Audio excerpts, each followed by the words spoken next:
Hello to you and how are you doing? Today I want us to discuss about something very interesting and beautiful about this generation, the Gen Z and the Gen Alpha generation. And it is going to be in the aspect of wedding.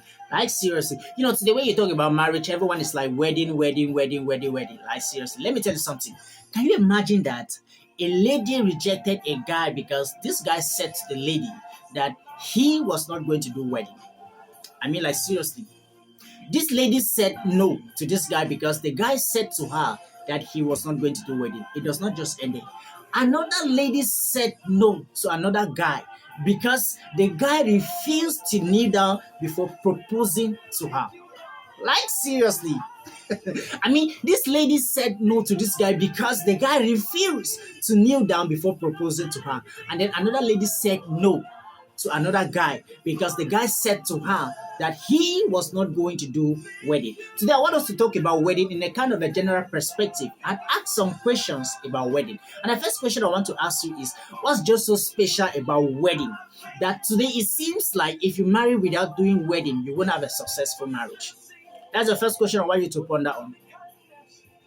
What's just so special about wedding that today it seems like if you marry without doing wedding, you won't have a successful marriage? And let me tell you something that we have not been told about wedding. The reality is that no matter how glorious your wedding will look like, it does not mean you're going to have a glorious marriage. Did you hear that? Even if it is going to be the angels that will blow the trumpet in your wedding, all the light, let me tell you something. No matter how glorious, no matter how beautiful your wedding is going to look like, it does not mean you're going to have a glorious marriage. Number two, write this down. No matter how glorious your wedding is going to look like, it is never going to be the best when it comes to weddings. Did you hear that? You are kidding yourself for nothing. I mean, no matter how glorious, no matter how beautiful your wedding is going to look like, it will never in any way be the best. Because as we are discussing about your wedding today like this, as the day is running to an end, that's how your page is running to an end. We are moving to another one. Did you hear that? I mean, we are moving to another one. Like seriously. I think 3 days ago, a guy reached out to me and the guy was like, please, sir, my wedding is coming up and I would love that you should be one of my groomsmen. I was like, okay, it's not a big deal. And I asked the guy, please, what are some of the requirements to be one of your groomsmen? The guy said to me, it's not a big deal. You just need to sew your suit, buy a black shoe and stuff like that. I was like, okay. And the guy said he was going to like send to me the sample of the suit. I said, don't bother, sir, don't bother. I'm going to meet my tailor, do my measurement. I will send to you the measurement and then you do everything. And the guy was like, no, sir, no, no, you're going to buy this suit, you're going to buy this shoe and stuff. Like I was like seriously? Like seriously. And guess what? After calculating everything, it was obvious that I was going to spend more than 60K just for suit and shoe. Like, I mean, more than 60K just for suit and shoe. And I was like, wow, that's really interesting. That's really interesting. I really just got disturbed somehow. And then I called this guy. I was like, please, sir, I want to really talk with you. Please, I really want to find out. You are not really up to this standard when it comes to this wedding stuff. You are not able to do it. Why are you pressuring yourself with this thing? Why are you putting yourself under pressure to do what you are not up to? And the guy said something to me that's aching to me. Right now, it is still aching in my mind. The guy said, my girl is on my neck. I was like, what? I mean, he said the lady is on his neck that they must do it. And I was just asking and talking to myself, like, if you start a relationship by pleasing a lady to do what you are unable to do at that particular time, I just imagine how things will look like in your marriage. Like, seriously, I just imagine how things will look like in your marriage. Okay? It is amazing how many people are killing themselves because of wedding. Because of wedding. Another lady said to me something. I asked her that, but when it comes to this wedding stuffs, why are you people always pressuring guys to do wedding? And it seems like if there's no wedding, the marriage is not beautiful. And then the lady said to me that, we are the bride of the church, so we need to do wedding. I was like seriously? Like seriously. And some of us that we are calling ourselves the bride of the church, your breast has been squeezed left and right. The thing is looking like a saucer or even a plate. You are calling yourself the bride of the church. You are doing wedding because you are the bride of the church. Please go and read your Bible again now. Go and read your Bible again. Kai.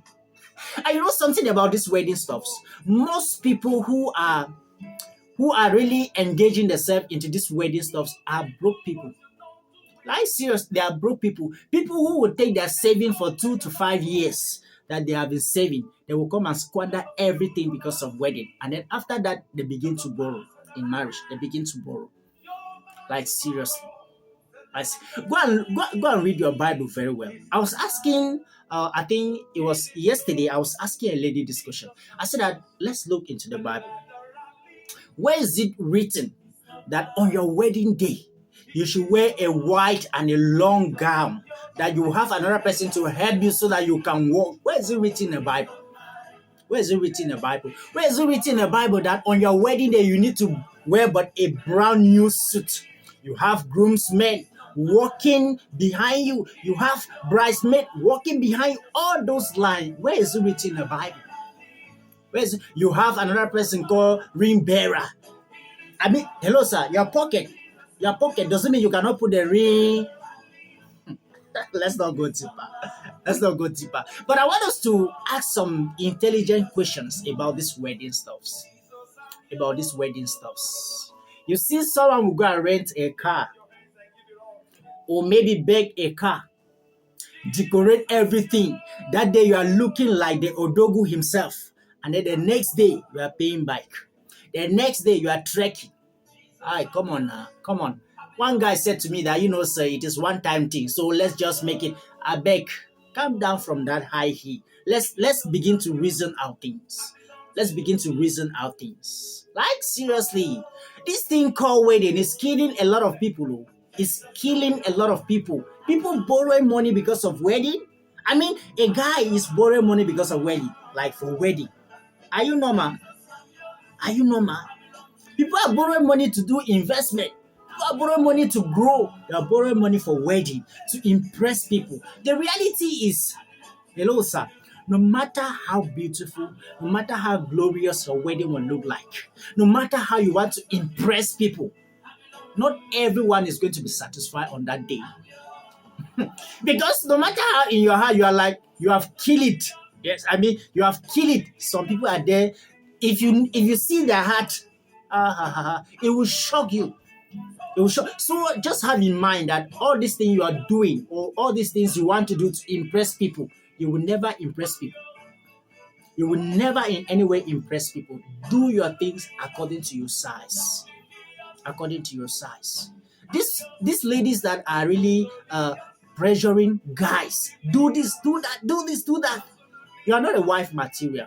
Let me say it before, you are not a wife, but you are just a girl. You are just a girl. But please, this wedding thing, it is killing a lot of people. I want us to reflect on it and ask ourselves some intelligent questions. Because when it comes to wedding, we have not been educated when it comes to wedding. I mean, we have not been educated when it comes to wedding. We are just doing it because we have seen people doing it. We just, we just embrace it with our full chest, and we are into it. 3 years of saving, you take it, you squander it, and then the next day you start life in a different way.